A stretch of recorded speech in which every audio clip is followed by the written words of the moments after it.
జగిత్యాల జిల్లా వెల్గటూరు మండలం చెర్లపల్లికి చెందిన ఇద్దరు చిన్నారులు తమ తండ్రిని కాపాడండి అంటూ ఆందోళన వ్యక్తం చేశారు. ప్రజావాణిలో తమ తండ్రిని రక్షించాలని కోరుతూ కలెక్టర్కు ఫిర్యాదు చేశారు. వారి తాత సింగరేణిలో రిటైర్మెంట్ కాగా వచ్చిన డబ్బులను తమ తండ్రి వాడుకున్నారని తెలిపారు. దీంతో బాబాయ్ రవీందర్ కక్షపూరితంగా వ్యవహరిస్తూ తమ భూమిలో వ్యవసాయం చేసుకోకుండా అడ్డుకుంటున్నారని వాపోయారు. తమపై దాడికి పాల్పడుతూ కేసులు పెడతానని బెదిరిస్తున్నారని ఆవేదన వ్యక్తం చేశారు. ఇక దీనిపై కలెక్టర్ స్పందించి పోలీసు శాఖ వారిని చిన్నారులకు న్యాయం జరిగేలా చూడాలని ఆదేశాలు జారీ చేశారు. అందరికీ నమస్కారం.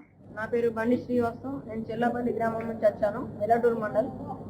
మా నాయనకి మా బాబాయ్కి మా నాన్నమ్మకి గొడవ. మా నాన్న ఒక సైడ్, మా బాబాయ్ మా నాన్నమ్మ ఒక సైడ్.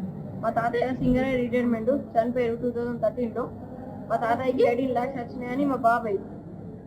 మా నాన్న అది తప్పు, నేను మైన్ మీద తీసుకుపోయి రికార్డ్స్ అని చేస్తా అని మైన్ మీదకి మా ఊరి పెద్ద మనుషులు, సర్పంచ్, ఉప సర్పంచ్ తీసుకెళ్ళి రికార్డ్స్ అని తీసుకొస్తే 12 lakhs వచ్చినాయి. మా బాబాయ్ 18 lakhs అని చెప్పి, నువ్వు సింగరేణి రిటైర్ డబ్బులు తిన్నావు మా నాన్నయ్య, నేను అందుకే భూమి దొంగ పట్టా చేసుకున్నా, ఏం చేసుకుంటావో చేసుకో అని మా నాన్నను బెదిరింపులు.